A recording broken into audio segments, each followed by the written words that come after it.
My husband ran off to a hotel with his mistress, so I forwarded the room number straight to his mother. 10 minutes later, both families stood at the door, and my husband went ghost white with fear. You know that gut-wrenching feeling when your entire world, built on 5 years of unwavering love and absolute trust, shatters into a million pieces because of a single horrifying photograph? I thought my life was a beautiful classical melody, but on the night of our 5th wedding anniversary, I discovered it was nothing but a sickening charade, a cruel elaborate play, and I was the only actress who never got the script. What would you do if a single text message could implode your marriage, your family's honor, and everything you believed in, all within 10 terrifying minutes? That night, the soft violin music echoing through the metropolitan loft, high above Midtown, didn't reach me at all. My dinner for two sat perfectly set, red roses, glistening wine glasses, a steaming steak. Everything was flawless except for one crucial absence. Ethan, my husband, the man I'd given 5 years of my youth to. He wasn't there. He'd called, his voice heavy with apologies, claiming an urgent business trip to Miami, an important unpostponable contract. Don't worry, I told him, smiling. Your work comes first. I'll be fine. I trusted him, unconditionally. For 5 years, Ethan had been the picture of the ideal husband, not just in my eyes but everyone's. Competent, chivalrous, and utterly devoted. He supported every career decision, a peaceful harbor after my toughest days. I truly believed I was the luckiest woman alive. I even raised my wine glass for a solo toast to our special, albeit incomplete, day. Then my phone buzzed. It was a message from Sarah, my best friend.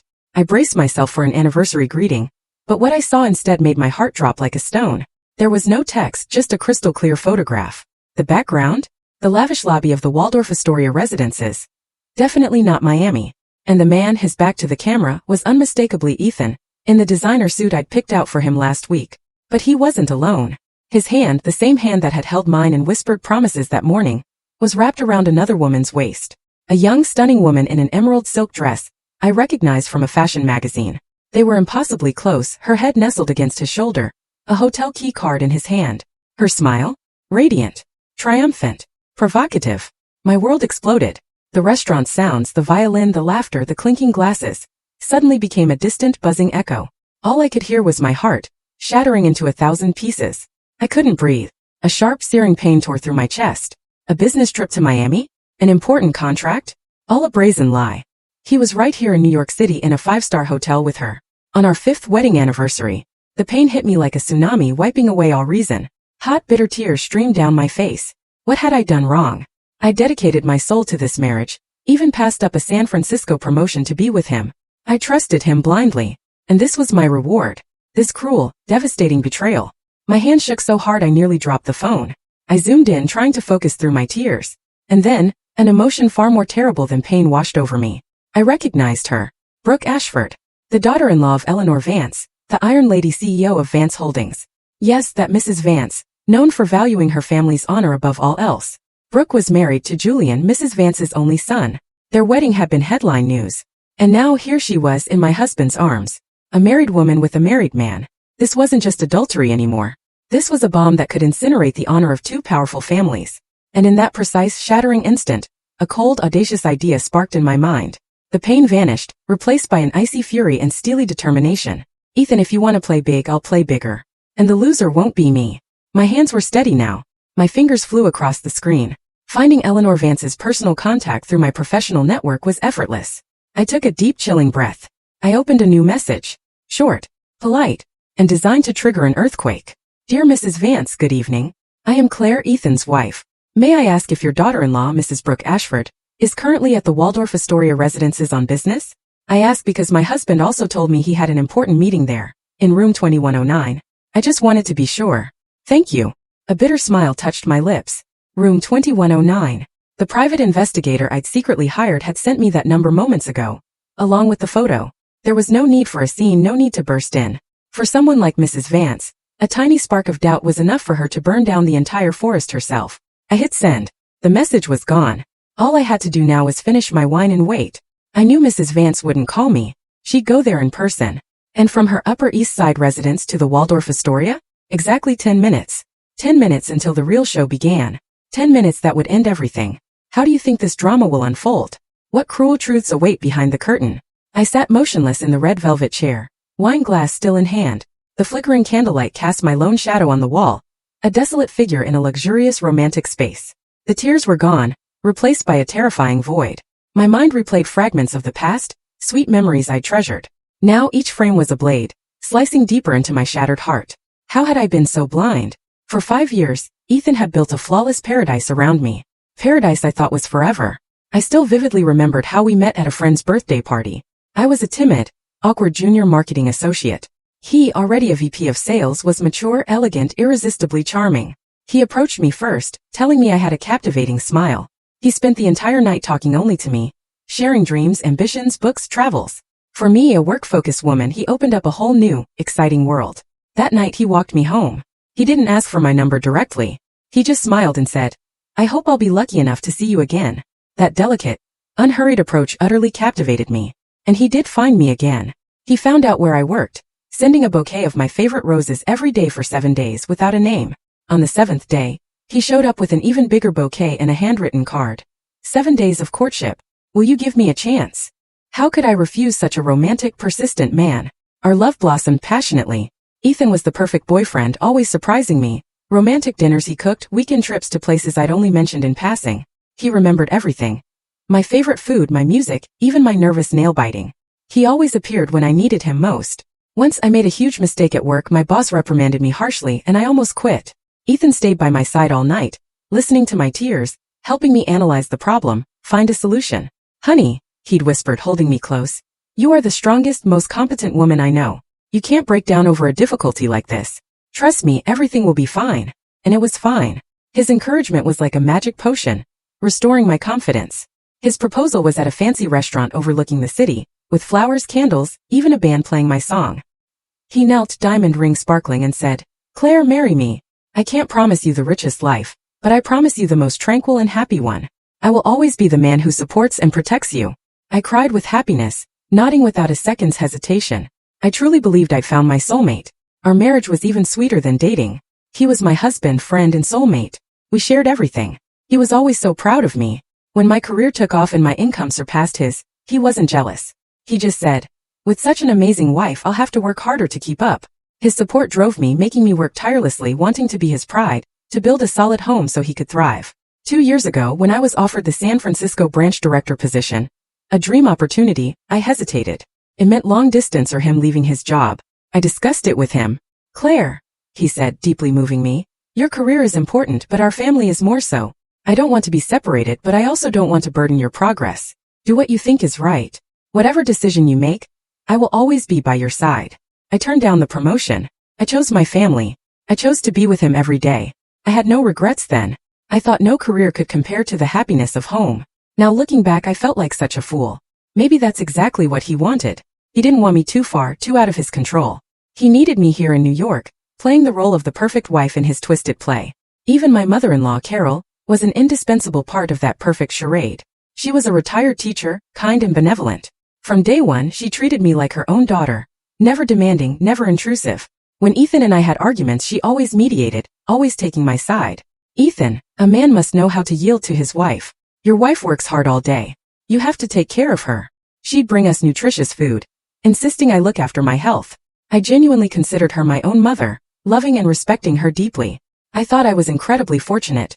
A wonderful husband, an attentive mother-in-law, a perfect home, a perfect love. It was too perfect. So perfect it felt fake. The wine glass in my hand had grown cold. I set it down and it hit the marble with a dry clack. That sound yanked me back to the brutal reality. The paradise I'd lived in for 5 years was a golden cage, built on lies. And I, a naive canary, had happily sung inside it, completely oblivious. I looked at the photo again, Ethan's smile, Brooke's smile. Nausea twisted in my stomach. All those sweet memories had turned bitter. Every promise, every loving gesture. Now just clumsy acts in a performance. I thought paradise would last forever. I didn't know that hell had begun to show its first cracks beneath my feet a long time ago. Reviewing the last 6 months, I realized how utterly clueless I'd been. The cracks were there, clear as wrinkles at the corner of an eye, but I'd rationalized them away. Married life can't always be a bed of roses, I told myself. I'd been deceiving myself, or rather, I'd allowed Ethan's fabricated perfection to hide everything.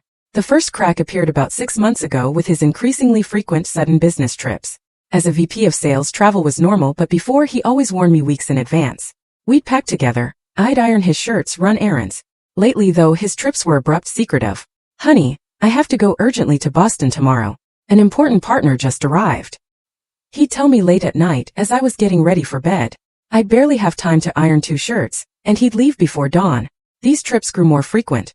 Boston, Miami, some obscure city I'd never heard of. He said the company was expanding, requiring field visits. And I believed him. I felt sorry for his hard work, worried about his health, never suspecting a thing. Then came the late-night meetings. Before, no matter how busy, Ethan always tried to come home for dinner. Gradually, our dinners together became rare. You eat first. I have a meeting with the president tonight, I'll be late. Those messages became routine. I'd sit alone, dinner cold, comforting myself that he was striving for his career, for our future. Some nights I fell asleep on the sofa waiting. He'd return smelling of alcohol and an unfamiliar perfume, vaguely explaining he'd been entertaining clients, then quickly disappearing into the bathroom. I'd scold him for drinking too much, telling him to think about his health. He'd just smile, hug me and say, "It's all for our family." Those words were a sedative, calming all my worries. Again, I convinced myself I should understand him, be his unconditional support. The changes weren't just at work. Even in our most intimate moments, I felt an invisible distance. His hugs weren't as tight. Kisses became quick and dry. He'd often say he was tired, stressed from work. I genuinely worried, finding him nutritional supplements, cooking restorative meals, even taking a massage course to help him relax. I did everything I could as a wife to share his burden. But his response was an increasingly evident evasion. He started putting a password on his phone, something he'd never done. When I asked, he simply smiled. New company security regulations. Important data can't be seen by anyone. He'd often step onto the balcony to talk on the phone, whispering, hanging up instantly if he saw me approach. These behaviors, subtle as they were like a stone in my shoe, not agonizing, but a constant, nagging discomfort. The peak of my suspicion hit about 2 months ago, on a Saturday afternoon. It was my birthday. Ethan had a sudden meeting he couldn't miss, but promised to be back for dinner. Excited, I put on my prettiest dress, did my makeup meticulously, expecting a romantic evening. But 7 p.m. came, then 8, then 9. He didn't return. His phone was off. I started to panic, worried something had happened.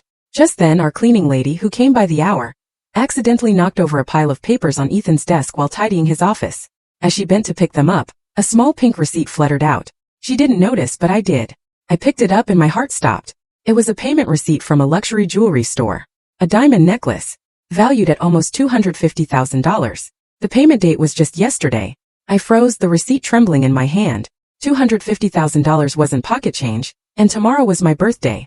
It was clearly a surprise gift. He'd lied about the meeting just to pick it up. Guilt and happiness surged through me. I'd misjudged him. I quickly put the receipt back, not wanting to spoil his surprise. I felt better and continued waiting. But 10 p.m. came, then 11, then midnight. He didn't return. He came back almost at 1 a.m., completely drunk, without any gift. He staggered into the bedroom, collapsed and fell asleep. The next morning, he hugged me, apologized profusely, said the client had forced him to drink, promising to make it up to me with another wonderful dinner. He never mentioned the necklace. On my birthday, I received nothing but a belated apology. Where had that necklace gone? The question haunted me for days. I searched everywhere, the house, his office, no trace. Hundreds of hypotheses. Returned? Given to someone else? No, it couldn't be. Ethan wasn't like that. I tried to dismiss those terrible thoughts, tried to trust him. But the seed of doubt, once planted, germinates in silence. It takes root deep in the heart, waiting to grow like a poisonous weed. I lived the next 2 months in agony, becoming more sensitive, more observant. I started noticing his clumsy lies, the contradictions, his schedules. But every time I tried to confront him, seeing his warm smile and affectionate gaze, I couldn't. I was afraid. Afraid that if I dug deeper, I'd find a truth I couldn't bear. I chose silence, believing in the false paradise he painted. Until tonight. Until that photo arrived. Then I realized how wrong I was. That necklace was probably on her neck, on Brooke Ashford's, like a war trophy, mocking my stupidity. Isn't it true that when we're in love, we often cover our eyes to the painful truth? If you've ever felt the pain of betrayed trust, hit like to send your empathy. Your support will be a great strength for her. That $250,000 receipt haunted my mind, turning my sleep into nightmares. In my dreams, Ethan placed the necklace on another woman. A woman with a blurry face I couldn't recognize.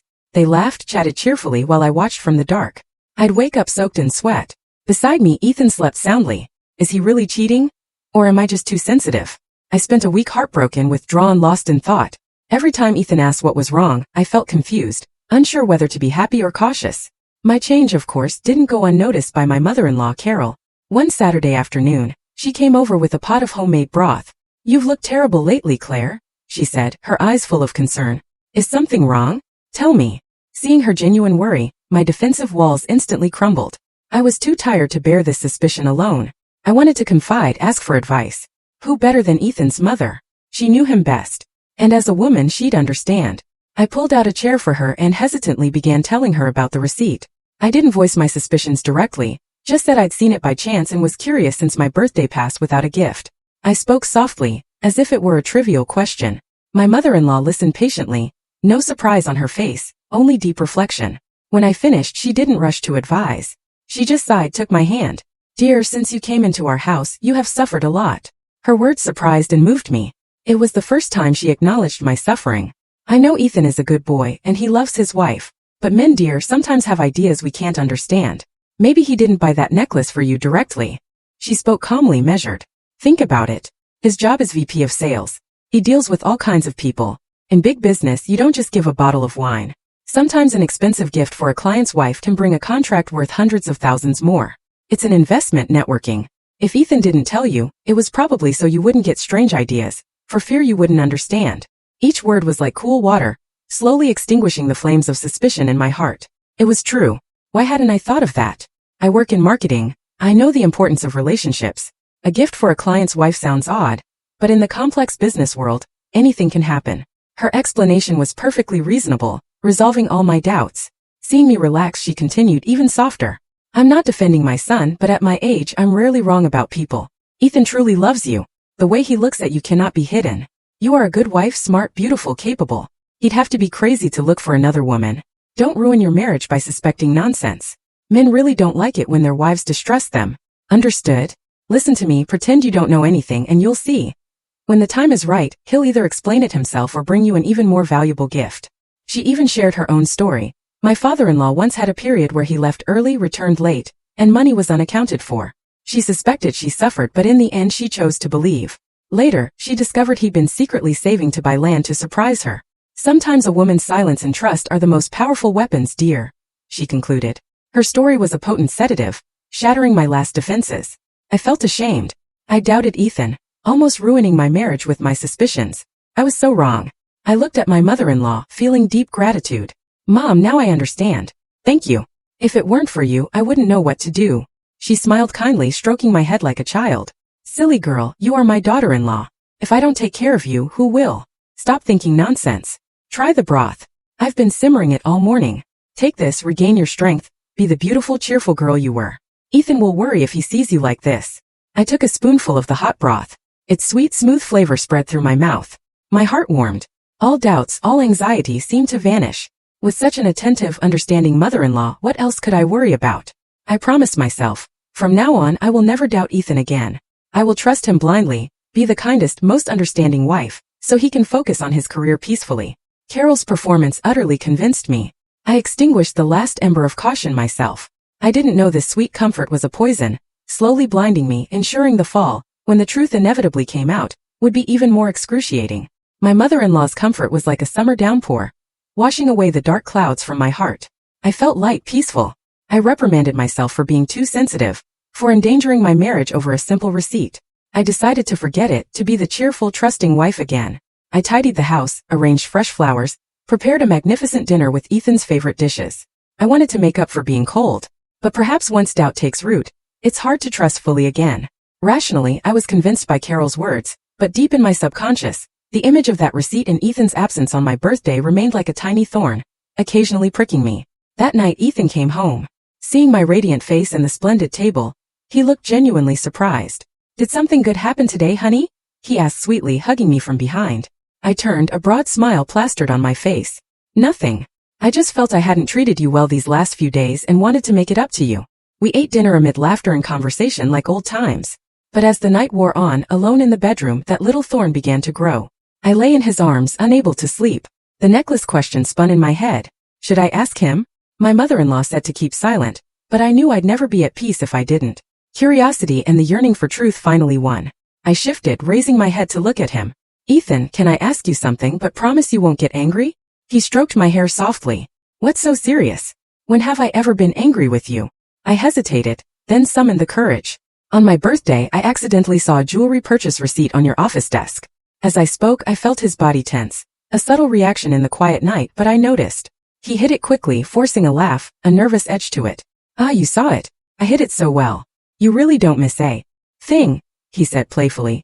Then did you really buy it for me? Hope filled my heart. And who else would it be for, you silly thing? He gently pinched my nose. But why didn't you give it to me that day? He sighed, a sad expression on his face. I wanted to give you a big surprise. I'd planned to take you to a special place after a romantic dinner, but suddenly the meeting came up, and the client held me back, made me drink until I passed out. When I got home, you were already asleep. He paused. The next day when I woke up, you weren't in a good mood. I felt so guilty that I thought this gift no longer made sense. I was going to find another occasion, but you beat me to it. You ruined the surprise. His explanation sounded perfectly reasonable. All the details fit. He even looked disappointed, guilty. I started to think I'd been completely wrong. I'm sorry, I whispered. I shouldn't have doubted you. It's okay. He hugged me tighter. It's my fault for not being by your side on your birthday, but you disappointed me too. Why don't you trust me? In 5 years, have I ever given you reason to doubt? His question was a knife twisting in the wound. It was true. He had never failed me, and I had doubted him. I was so wrong. I made a mistake. Don't be angry anymore, okay? I cooed, rubbing my head against his chest. It won't happen again. I'm not angry, he said, cheerier. But since you ruined my surprise, now you'll have a punishment. He started tickling me and I couldn't stop laughing. The room filled with laughter again. All doubts, all tension seemed to dissipate. I completely fell for his performance, his perfect explanation. The next morning, I woke up to find Ethan had already left for work. On my pillow lay a dark blue velvet box. I opened it excitedly. Inside was a brilliant diamond necklace. It was the one. Next to it, a handwritten note. For my precious and distrustful wife, I love you. I put on the necklace, smiling happily. I felt like such a fool. I'd almost lost my happiness because of my own imaginings. I promised myself, this was the last time. Never again would stupid doubts affect our love.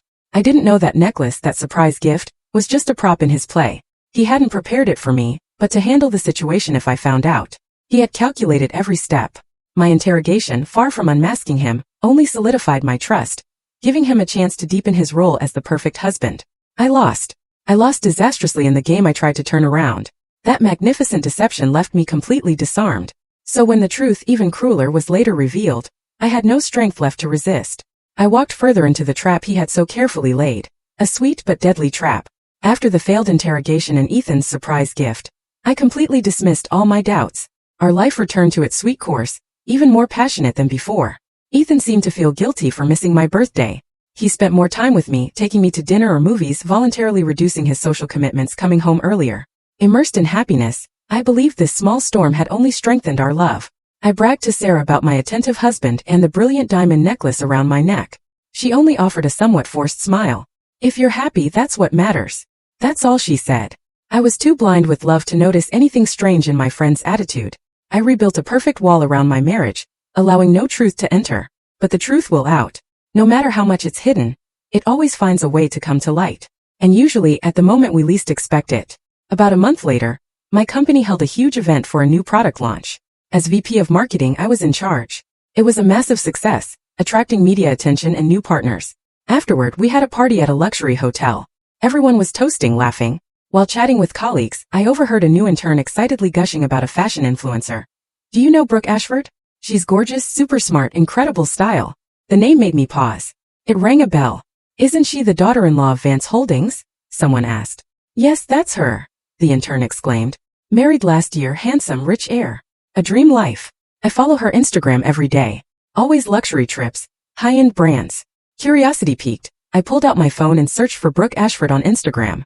Hundreds of thousands of followers. The profile photo was the same one I'd seen on the magazine. Beautiful, alluring. I scrolled through her posts. Just as the intern said, Brooke's life was pure glamour. European trips, limited edition bags, exclusive parties. I was just idly scrolling, but then my gaze snagged on a photo posted about 2 months ago. It was a selfie. Brooke in a luxury restaurant, city lights sparkling behind her. An attractive off-the-shoulder dress, voluminous waves in her hair, perfect makeup, a radiant smile. But it wasn't her beauty that froze me. It was the brilliant diamond necklace around her neck. An invisible hand squeezed my heart. I zoomed in. No doubt. Every precisely set diamond, every delicate line. It was exactly the same necklace Ethan had given me. The one I was wearing at that very moment. Unconsciously, I touched the necklace hanging from my neck. A chill ran down my spine. How was this possible? Why did she have an identical necklace? With trembling hands, I clicked on the photo's publication date. October 25th. My birthday. The day Ethan told me he had a sudden meeting. The day I found the receipt. I felt dizzy. All the loose pieces suddenly clicked into place, forming a complete picture. A cruel, relentless picture. The night of my birthday, Ethan wasn't at a meeting. He was at this luxury restaurant with Brooke. The necklace he bought wasn't for me. It was for her. His explanation, his repentant performance. It was all a lie, fabricated after he realized I'd found the receipt. This necklace I was wearing now? Probably an identical replica, bought in a hurry to silence me, to cover everything up. My chest tightened, my throat went dry. I rushed to the bathroom, splashing cold water on my face, trying to calm down. But the image of that necklace on Brooke's neck tormented me. I looked at myself in the mirror. I looked pathetic. Pale face, eyes wide with terror. I wore a diamond necklace, yes, but it was no longer a symbol of love. It was a shackle. Proof of my own stupidity. I started laughing, a bitter, deranged laugh. In the end, I was just a substitute, a replacement. He bought my silence with a fake gift so he could continue his affair. I'd been completely fooled. I returned to the party, trying to act normal, but my mind was elsewhere. I couldn't stop thinking about Brooke and Ethan. Why Brooke? A woman who had everything. Fame, money, a millionaire husband. Why did she have to be the other woman? And Ethan, what did he gain? Daring to have an affair with the daughter-in-law of someone as powerful as Mrs. Vance? Didn't he fear the consequences? 1,000 questions roared in my head. And I knew this time I couldn't stay silent. I couldn't keep deceiving myself. I had to uncover the truth. I had to find out at any cost what was happening behind my back. The sweet play was about to end. And this time I wouldn't be a simple, naive spectator. I would be the one to tear down the false velvet curtain myself. Has a coincidence ever appeared in your life so suspicious it gave you goosebumps? Share this story with your most trusted friend and confirm together. Sometimes a woman's intuition is never wrong. The euphoria of alcohol and professional success quickly dissipated, leaving only the bitter taste of cruel truth. I walked home like a sleepwalker. This luxurious apartment, once cozy and warm, now seemed like a huge stage decorated with falsehoods. Ethan hadn't returned yet. I had no desire to wait. I went straight to the bedroom, took the necklace off, and threw it into a corner of the jewelry box. I couldn't bear to see it. Every time I did, I felt humiliated. I lay on the bed, staring at the ceiling, eyes wide open. Sleep had abandoned me completely. In my head, only images of Ethan and Brooke spun, the identical necklaces, and then my mother-in-law, Carol, with her kind smile and sweet words of comfort. Mom is not wrong in judging people. Ethan truly loves you. Her words echoed. Did he really love me? Would a man who truly loves his wife buy the same gift for another? Would a man who truly loves his wife lie so skillfully? Or was my mother-in-law also lying? A terrible thought crossed my mind. No, it couldn't be. Although she was Ethan's mother, she'd always treated me well, taken my side. She had no reason to deceive me. Maybe she didn't know anything either and like me was being fooled by Ethan. I clung to that thought like a shipwrecked person to a piece of rotten wood. I wanted to believe I wasn't completely alone in this fight. I didn't want to believe that all the people I loved and trusted had turned their backs on me. But the truth is often crueler than we can imagine. And it arrived 2 days after that fateful night, on a Monday afternoon. I'd taken the afternoon off, feigning illness, wanting to be alone in the quiet of my home to sort through my confused thoughts. Around 3 p.m. as I tried to read a book on the balcony, unable to concentrate, the doorbell rang. I checked the intercom. It was my mother-in-law. Unannounced. A whirlwind of emotions hit me. Part of me wanted to confide, to ask for advice. The other part was terrified to face her, afraid she wouldn't believe me about the second necklace, or worse, that she'd protect her son again. I took a deep breath, feigning normality, and opened the door. Mom, what are you doing here without calling? I was coming from the doctor and remembered you, so I stopped by, she said, smiling, a bag of oranges in her hand. Ethan told me you weren't feeling well. Are you sick? Shouldn't you go to the doctor? Her concern comforted me a little. Maybe I was being paranoid. I'm fine, Mom. Just a little tired from work. Come in, come in. I invited her in, prepared her a cup of hot tea. We sat in the living room chatting. She asked about my work, my parents' health. She was still the attentive, detailed mother-in-law she always was. I was about to bring up Brooke, but stopped myself. I didn't want to worry her, or shatter the image of the perfect son she had. Just then Carol's phone rang. She looked at the screen and smiled at me. It must be Ethan. He's probably calling to check on you. She answered, her voice full of love. Hello, son. It's Mom. After a few words, she suddenly got up and went to the balcony. I assumed it was so as not to bother me. I'm going to talk somewhere quieter, she said. The glass door to the balcony wasn't completely closed, just slightly ajar. I sat in the living room, vaguely hearing her conversation. First, I didn't intend to listen. But then a few words caught my attention. I think she's been suspicious again lately. Yes, she's been in a bad mood for a few days. Don't worry, Mom can handle this. You focus on your work. Yes, be careful with that Brooke. Her family is not just anybody, so be careful not to get caught in anything. Yes, understood. I'll try to talk to her. Claire trusts me completely. She believes anything I tell her. I have to go. I'm at her house. If I talk too much, she'll get suspicious. Each of her words was like a hammer blow to my head. My ears rang. My blood ran cold. I sat motionless, unable to believe what I just heard. Claire trusts me completely. She believes anything I tell her. So that was it. All her concern, all her comfort, it was an act.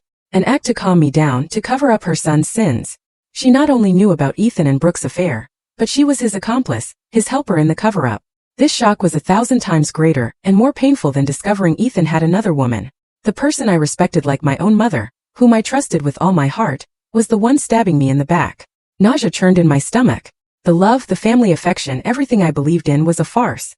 I was living in a den of wolves, amidst a family of professional scammers. Together, they'd woven a perfect net, and I was the stupid prey who'd fallen into it willingly. My mother-in-law finished the call, walked back in, a kind smile on her face. Ethan is very worried about you. He told me to stay for dinner, keep you company. She continued, her voice sweet, as if nothing had happened. I raised my head and looked at her. In my eyes there was no longer respect or love, only a terrifying coldness. Without a word, I silently stood up and headed for the door. Where are you going, Claire? She asked, a little surprised. I'm going out for a moment, I replied, my voice dry. I couldn't stay in that house a second longer. I couldn't breathe the same air as this hypocritical woman. I had to leave. I had to leave to recover, to prepare for war. A war I couldn't afford to lose. I rushed out of the apartment like a fugitive. I didn't know where I was going. I only knew I had to escape that suffocating space, filled with lies and betrayal. I drove aimlessly through the busy streets of New York. The tears returned, but this time they weren't of pain, but of rage and resentment. I had been deceived.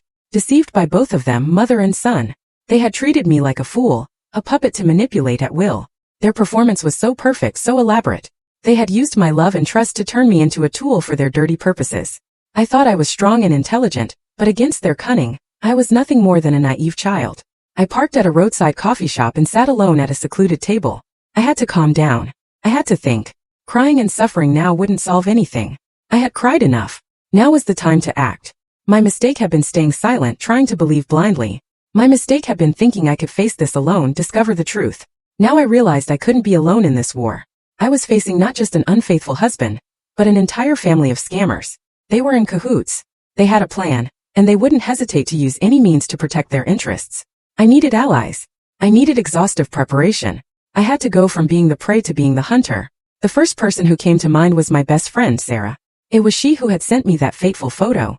Maybe she'd known something before, but hadn't dared to tell me directly. I dialed Sarah's number. She answered almost instantly, as if she'd been waiting for this call. Claire, are you okay? Her voice was full of concern. No, Sarah. I'm not okay at all. Can you come? I need you. Half an hour later, Sarah arrived. Seeing my pitiful state, she hugged me tightly without a word. Her hug was incredibly warm, firm support when I was about to collapse. I told her everything, the necklace, my mother-in-law's comfort, the call I'd just overheard. Sarah listened patiently, her eyes blazing with rage and resentment. I suspected it for a long time, Claire, Sarah said when I finished. Your husband, Ethan, is not as simple as you think. I've seen him several times with that Brooke in very discreet places. I wanted to tell you, but I was afraid you wouldn't believe me, that I would break up your family. I had hired a private investigator to follow him for a week. The photo the other day is just a small part. Sarah opened her phone, showing me more photos. Ethan and Brooke entering a hotel hand in hand, kissing and hugging in a car. Each photo was like a knife plunging deeper into my heart. And your mother-in-law too, Sarah continued. She also seemed a little strange to me. Too good, too attentive to be a real mother-in-law. I suspected she was acting. And now it's all clear. They are accomplices. So what do I do now? I asked helplessly. Divorce him. Of course you have to divorce him, Sarah said firmly. But not just any divorce. You sacrificed yourself for 5 years. You can't leave empty-handed. They have to pay for it. For the lies, for the betrayal, and for your tears. But how? I don't have more proof than these few photos.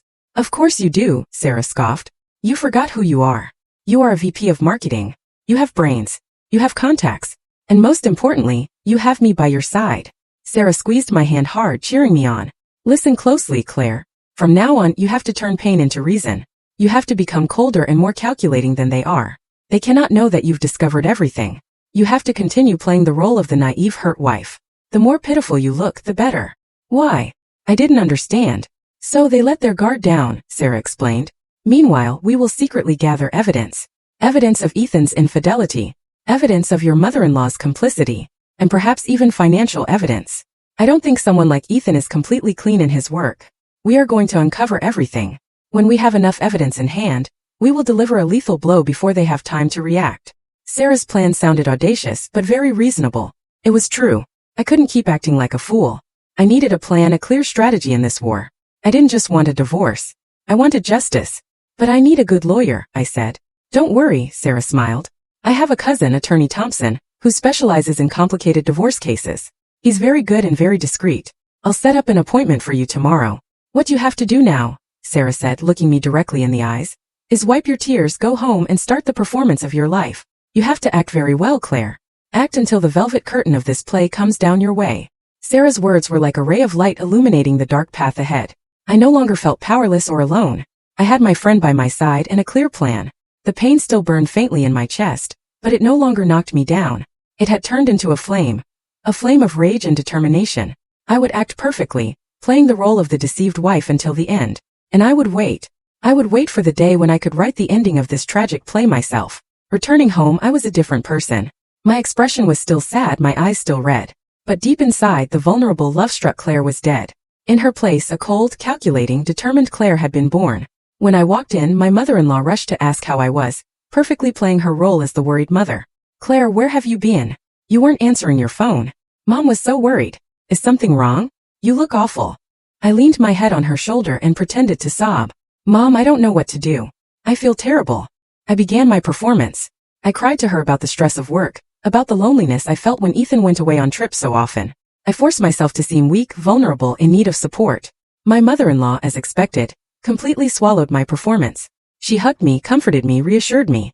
There, don't cry anymore, child. Mom is here. Everything will be fine. I will talk to Ethan so he spends more time with you. That night, when Ethan returned, Carol called him into a separate room, and they talked for quite a while. I don't know what they discussed, but afterward, Ethan's attitude completely changed. He became more affectionate, more attentive. He voluntarily canceled all his dinner appointments and stayed home with me. He even proposed. How about we go on a trip this weekend, honey? It's been a long time since we spent time alone. Everything was going according to Sarah's and my plan. The more attention and affection they showed me, the more they let their guard down. They thought I was still the docile lamb swayed by sweet words. They didn't know that this lamb was shedding its skin and silently sharpening its horns. While they devoted themselves to their performance, Sarah and I began to act. The next day, I met with Attorney Thompson. He was a middle-aged gentleman with a penetrating gaze. After listening to my entire story, he offered no words of comfort. He only asked one thing. What do you want to achieve with this divorce? Justice, I replied firmly. I want him to leave empty-handed, and I want everyone to know the true face of him and his mother. Understood, Attorney Thompson nodded. Then we have to gather evidence. Lots of evidence. Not just proof of infidelity, but also financial evidence. Do you suspect anything in your husband's business dealings? I told him about Ethan's strange behaviors, his secret phone calls, his suspicious knowledge of financial matters. Attorney Thompson nodded. It is very likely that he not only cheated on you emotionally, but also with your money. Let's start there. Following Attorney Thompson's instructions, I began my own investigation. I took advantage of the trust Ethan was trying to rebuild to subtly ask him about his work. I feigned interest in his projects, asked him to explain contracts and partners to me. When he wasn't around, I secretly copied all the important documents from his computer. The deeper I dug, the more suspicious things I found. Contracts with ambiguous clauses, partners about whom there was barely any information online. There seemed to be an illegal movement of funds. At the same time, Sarah didn't rest. She combined her contacts with information from the detective to investigate Brooke. And what she discovered truly stunned us. Brooke Ashford, the daughter-in-law of Vance Holdings, was actually a piece in a much larger game. Her marriage to the heir was only a marriage of convenience for business reasons. Her husband was a dissolute playboy who had no interest in his wife. Brooke's affair with Ethan wasn't just for emotional reasons. It had another purpose. Ethan had promised to help her divert part of her in-laws' fortune through a phantom investment project. They were a pair of scammers who used each other for profit. And I and Brooke's husband Julian were just victims, shields to cover up their conspiracy. This truth infuriated me, but at the same time it left me perplexed. I wasn't the only victim in this play. I decided to play an even bolder card. I had to make Ethan and Brooke betray themselves. I told Ethan that the following week, I had to go on a business trip to San Francisco for a week. It was the perfect opportunity one had created myself. I was sure that as soon as I left, he wouldn't miss the chance to be with his mistress. Are you going alone? Ethan asked, barely concealing the joy in his gaze. No, I'm going with some colleagues. Take good care of yourself while I'm gone. I smiled, perfectly playing the role of the attentive wife. Don't worry, have a good trip. I'll take good care of the house. He hugged me. A hug full of hypocrisy. The day I was supposed to leave for San Francisco, I didn't go to the airport. I went to a hotel near home and booked a room with a good view. Sarah and the detective team were ready. As expected, just a few hours after my departure, Ethan's car stopped in front of the main entrance of the Waldorf Astoria residences. He and Brooke entered hand in hand once again. But this time, they didn't know that every one of their movements was being meticulously recorded by dozens of hidden lenses. The net was cast, and the prey had walked into it themselves. Sitting in the hotel room, watching the real-time images on my laptop, I felt strangely calm. My play was about to end, and this time, I wasn't only an actress but also the director. The one who would decide the ending for all the characters in this drama. The hotel room became a small command center. The large laptop screen continuously transmitted sharp images from the hidden cameras, missing no detail. I could see Ethan and Brooke sitting in the hotel's luxurious restaurant, laughing and chatting happily, toasting with wine. I saw gallant Ethan pull out Brooke's chair, looking at her with an expression full of affection. If I had been the me of a month ago, these scenes would have killed me with pain. But now they only deepened my contempt. Beside me, Sarah attentively watched another screen showing data from the tracking device the detective had placed in Ethan's car. She constantly took notes of locations and times. They didn't just go to the hotel, Claire, Sarah said, without taking her eyes off the screen. Before Ethan picked up Brooke, they went to a law firm in the Upper East Side. They were there for over an hour. A law firm? What were they doing there? A bad feeling ran through me. I sent someone to investigate, Sarah continued. It's a firm specializing in commercial law and mergers and acquisitions. I don't think they're just having a date. They must be plotting some big business deal. A business deal? I remembered what Sarah had investigated about Brooke. Ethan had promised to help her divert her in-laws' fortune. Could it be that my business trip was the opportunity to accelerate their plan? They think that since I'm in San Francisco, I won't find out anything. They are carrying out their conspiracy openly. Their audacity angered me, but at the same time I felt fortunate. The more openly they moved, the more traces they would leave. Keep watching, I told Sarah, my voice cold. Record everything. Don't miss a thing. That night, Ethan and Brooke stayed at the hotel. Their intimate moments in the elevator, in the hallway, everything was recorded. Sarah and I stayed up all night, taking turns to monitor and back up the data. Seeing the man who was once my husband making love to another woman, my heart no longer hurt. Only a void remained, an insensitivity. He had become a complete stranger. The next morning, they left the hotel looking very cheerful and satisfied. Ethan dropped Brooke off at her luxurious apartment and then drove to his office. It seemed like everything was over. Isn't that enough already? Sarah asked me, looking tired. Not yet. I shook my head. Proof of infidelity is only one part. I want more. I want to know what financial conspiracy they are plotting. That will be the fatal blow. I knew the ambiguous contracts I had copied weren't enough to condemn Ethan. I needed clearer evidence, irrefutable proof. And I decided to create that proof myself. I told Sarah my plan. Hearing it, her eyes widened in astonishment. Claire, are you crazy? It's too risky. What if they catch you? There's no other way, Sarah, I said firmly. This is the only opportunity.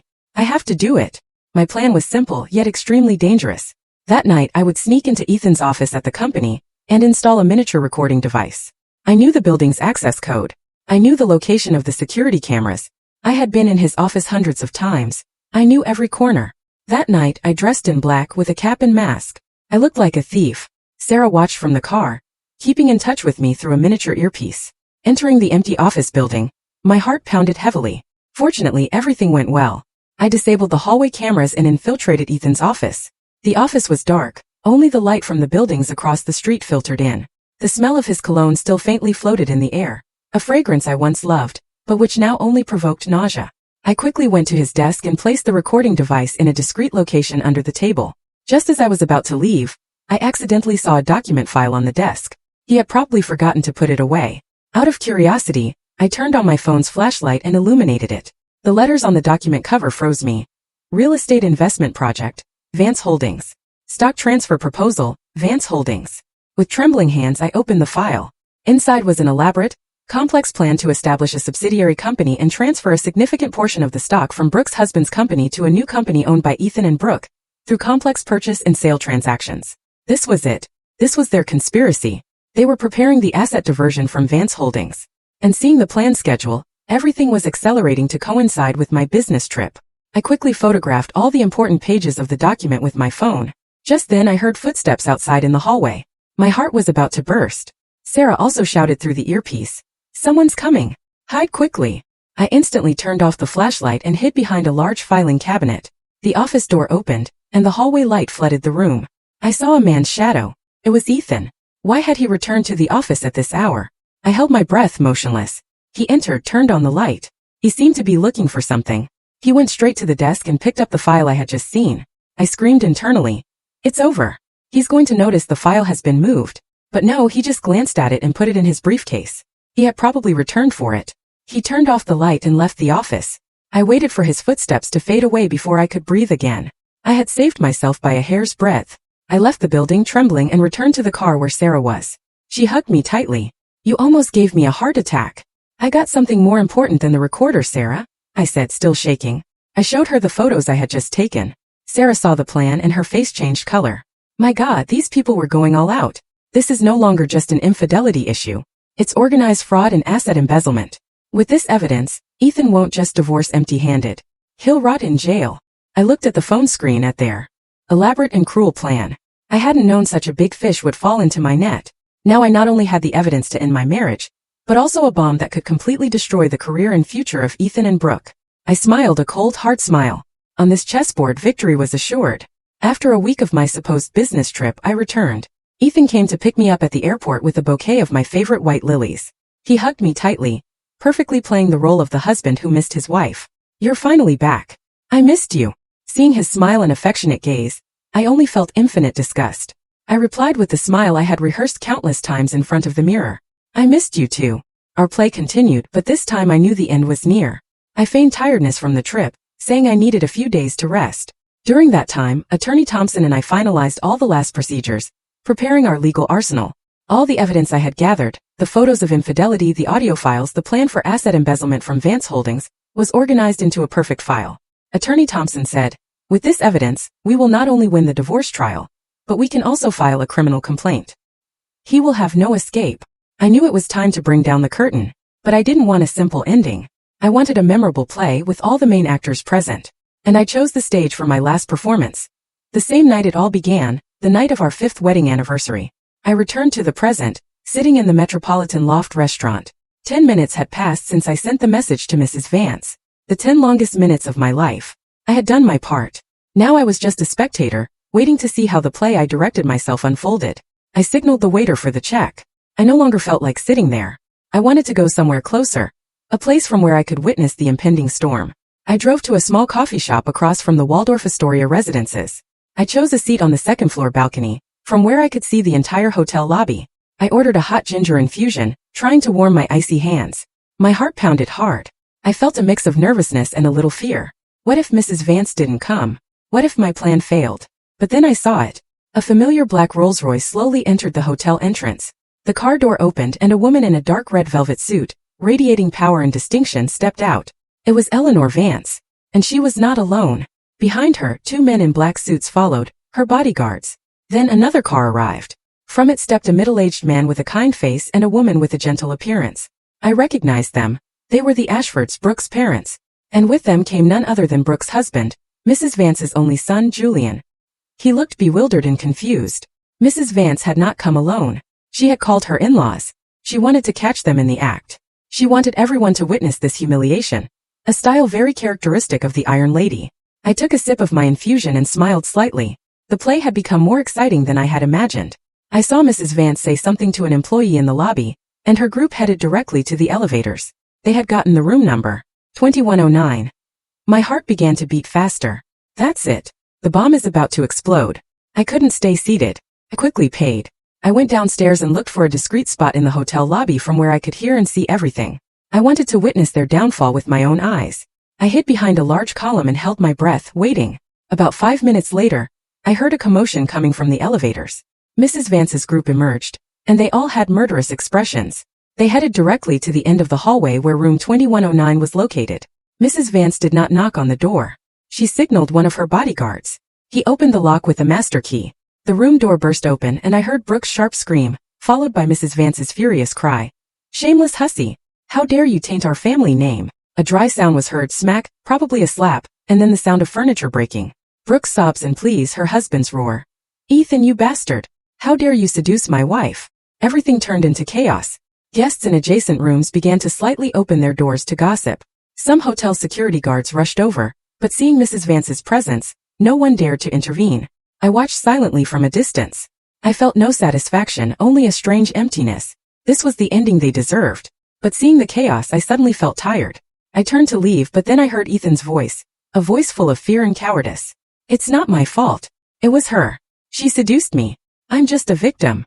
Those words lit the last spark inside me. A victim? He dares to call himself a victim? No, I can't leave. This play cannot end without my character appearing. I took a deep breath. I stepped out of my hiding place and walked directly toward room 2109, where the gates of hell were opening. I walked down the red-carpeted hotel hallway. Each step was firm, determined. The sound of my heels against the floor echoed clack clack, as if the hammer of fate was striking the gates of their hell. All eyes were on room 2109, from which screams, insults, and tears constantly erupted. No one noticed my arrival. I passed through the curious crowd, past the bewildered security guards, and walked calmly. I stopped right at the threshold, where all the tragedy was unfolding in its crudest form. The scene inside was much more chaotic than I had imagined. Brooke, the alluring woman I'd seen on Instagram, now had messy hair. Her expensive silk dress was wrinkled, and on one of her cheeks was a clear, red five-finger mark. She was kneeling at Mrs. Vance's feet, crying and begging. Mother, forgive me. I've done wrong. I know I've done wrong. Mrs. Vance stood like an ice statue, no emotion on her face, but her eyes burned with the flames of fury. Brooke's parents were in a corner, faces as pale as wax, not daring to lift their heads out of shame. Brooke's husband, Julian, had Ethan grabbed by the neck, pushing him against the wall. His face was red with anger. Bastard! I considered you a brother, and you dared to stab me in the back. My perfect husband, Ethan, now looked truly pathetic. His elegant suit was wrinkled, his tie askew, and his face was white with terror. He didn't dare resist. He just stammered. Julian, it's a misunderstanding. She really seduced me. I'm a victim. His cowardly words again resonated clearly, shamelessly. It was then that I opened my mouth. My voice wasn't loud, but it was clear enough to silence all the chaotic sounds in the room. A victim, Ethan? Are you really sure you're a victim? Everyone in the room turned to look at me in unison. My sudden appearance surprised everyone. Ethan saw me and his eyes widened. The terror in them was much greater than when Julian had him grabbed by the neck. You never imagined I would be here, did you? He stammered. Claire, what are you doing here? Mrs. Vance also saw me, and her sharp gaze narrowed, examining me. She was probably wondering who I was and why I had appeared at this moment. It doesn't matter who I am, I said. My gaze went directly to Mrs. Vance, and then returned to Ethan. The important thing is that I don't believe Ethan is a victim, because a victim wouldn't have time to concoct a meticulous plan to divert the wealth of two families. My words were like a second bomb exploding in the middle of the room. What are you talking about? Julian asked, releasing Ethan and addressing me. A plan to divert assets? Yes, that's right, I replied calmly. I walked into the room and approached a small table where Ethan's briefcase was carelessly thrown. I opened the briefcase and pulled out a file, the same file I had photographed in his office. I put it on the table for everyone to see. This is a detailed plan to establish a shell company, and through complex transactions, divert the assets of Vance Holdings. The ultimate goal was to transfer a considerable amount of assets to a new company in the name of Ethan and the present Brooke here. Julian snatched the file and flipped through it page by page. The more he read, the darker his face became. Brooke's parents also rushed to look. They were not fools. Just seeing that detailed plan, they understood everything instantly. My God, this was their true purpose. Brooke's mother exclaimed, horrified. She turned to look at her daughter. In her eyes there was no longer anger, but deep disappointment. Ethan and Brooke were frozen. They never would have imagined that their most secret plan would be revealed so abruptly. Ethan looked at me. In his eyes there was no longer terror but pure hatred. It was you. Everything was your doing, he shouted. Yes, it was me, I said, looking him directly in the eyes without the slightest fear. If I hadn't done it, how would everyone see your true face? The face of a scammer, of a snake willing to bite those who welcomed you, in addition to betraying your wife and your friend. I turned to Mrs. Vance. She had been observing in silence until now, but I knew a storm was brewing inside her. Madam, allow me to introduce myself. I am Claire, Ethan's legal wife. I was the one who sent you the message tonight. I had no intention of interfering in your family's affairs. I just wanted you to know that the relationship between your daughter-in-law and my husband is not simple adultery. They are partners in crime. All the truth had come out. The play had completely ended. Ethan and Brooke could no longer deny it. He tried to play the victim, but in the end it was I who unmasked his true nature as the executioner. The gates of hell had opened, and he had walked in on his own accord. Seeing Ethan's stunned and desperate face, I did not feel the slightest compassion. This was the end he deserved, but I knew the story wasn't over yet. Behind this betrayal was another person, a person who had aided in all these sins, and I wasn't going to let that person get away with it. If you believe this revelation was shocking enough, you are wrong. The most terrible truths are yet to come to light. Leave your predictions in the comments about who the last mysterious character might be. The luxurious hotel room now looked like a crime scene. Everyone was speechless at the facts I had just revealed. The asset embezzlement plan lay on the table like a solemn accusation that admitted no excuses. Ethan and Brooke stood like defendants, awaiting sentence. Their faces were pale as wax, their former confidence and arrogance vanished, leaving only fear and despair. Julian, after reading the documents, could no longer maintain his composure. He didn't hit Ethan again but turned to his wife. In his eyes there was no longer anger, but deep disgust and contempt. Brooke, I never thought you were this kind of person. Not only have you betrayed me, but you tried to ruin my whole family. You don't deserve to be my wife or my family's daughter-in-law, he said with an icy voice. Brooke's parents were so ashamed they couldn't look at anyone. They just lowered their heads and apologized quietly to Mrs. Vance and her family. But Mrs. Vance didn't even look at them. Her iron gaze was now fixed on one person, me. She approached me. Her penetrating gaze seemed to pierce my soul. Miss, you are very intelligent and brave, she said in a grave, contained voice. Thank you for revealing the truth to us. My family is indebted to you. I just nodded slightly. I hadn't done this to be owed anything. I had done it for myself. But I have one question, Mrs. Vance continued. Why did you act now? With this evidence, you could have sunk your husband a long time ago. Her question was the one everyone in the room wanted to know. I took a deep breath, turned to look at Ethan, and then directed my gaze toward another woman who was trembling, hidden near the door. It was my mother-in-law, Carol. She had arrived. I suppose Ethan called her for help. Because, I began to say, my voice clearly resonating in the silence of the room, I didn't just have to face him. I also had to face the person who covered up and consented to all these sins. I raised my hand and pointed directly at my mother-in-law. It's her. My mother-in-law, Carol. All eyes turned back to Carol. She was stunned. Her face turned pale and she stammered. Claire. What are you saying? I don't know anything. You don't know anything? I scoffed, a laugh full of bitterness. You don't know anything? Or are you the director of this play? Always pretending to be an attentive and understanding mother-in-law. Always siding with the daughter-in-law against your son, advising me to trust my husband, that men have complicated business relationships, didn't you? I approached her, my voice growing sharper. You knew about Ethan and Brooke's relationship a long time ago, didn't you? You didn't just know, you helped him hide it, invent excuses. You helped calm me down with sweet words. You turned me into a fool, into a puppet in the hands of you and your son. Is that so? Carol backed away, a look of terror in her eyes. No, it's not like that. I just wanted to protect the family's happiness. Protect the family's happiness? I shouted. For the first time I couldn't contain my emotions. A happiness built on lies and betrayal? You call that happiness? You conspired with your son to deceive me. You watched me suffer and agonize in my doubts with total indifference. You knew everything. Do you really have the right to be a mother? Carol couldn't answer. She just shook her head and started crying. Ethan, seeing his mother cornered, ran to intervene. Claire, stop. Mom is not to blame. It's all my fault. If you have anything to say it to me. You. I looked at him with contempt. You have nothing left to say, do you? A coward who until the last moment tries to hide behind his mother. You are a perfect pair. Mother and son, one cunning, the other weak.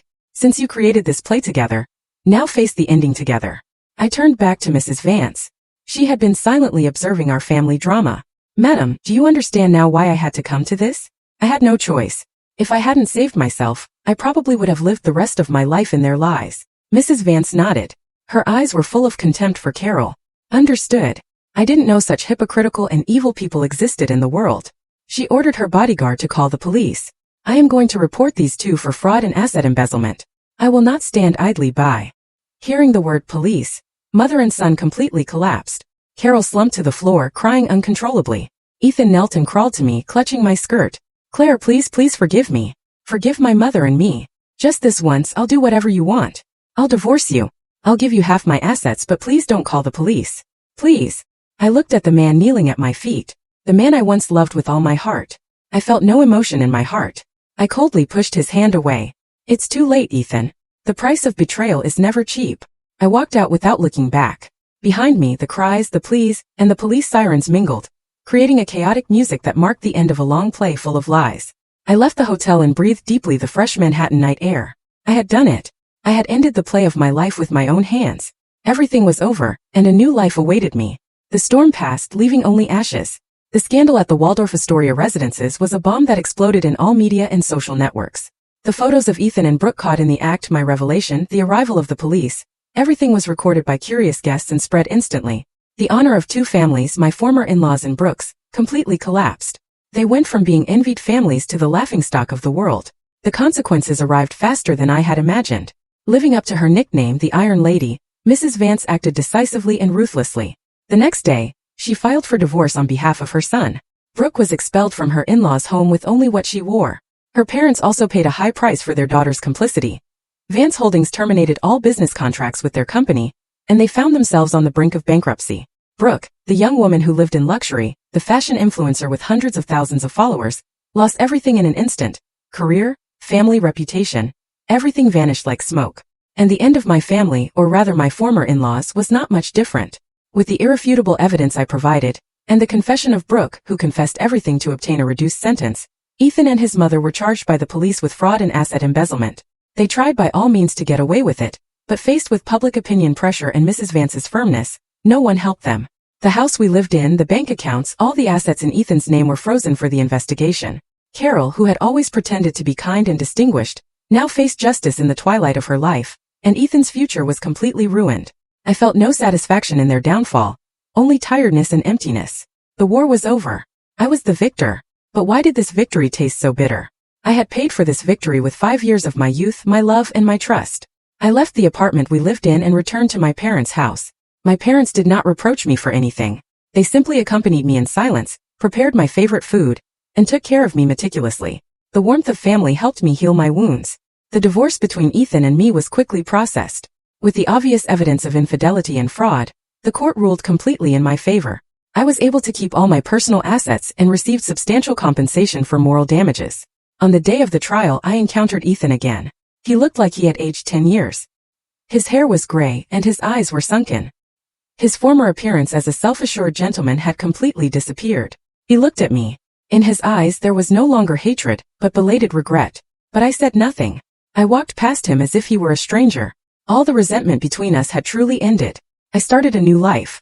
I did not return to my old company. I decided to start my own communication agency. I wanted to use my experience and talent to build a new career without depending on anyone. Sarah, who had witnessed the entire process of my story, quit her job and decided to join me. "I don't want to keep working for liars," she said. "I want to create a place with you where authenticity and talent are respected." We started from scratch, but with constant determination and effort, our company gradually grew. The small initial successes restored the joy and confidence I had lost a long time ago. One afternoon, sitting in our new office, contemplating the vibrant city landscape, I received a call from an unknown number. "Hello, is this Claire?" The voice sounded familiar. "Yes, it's me." "Sorry, who is this?"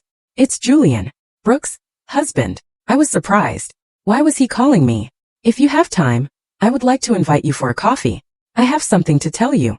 I hesitated for a moment and then,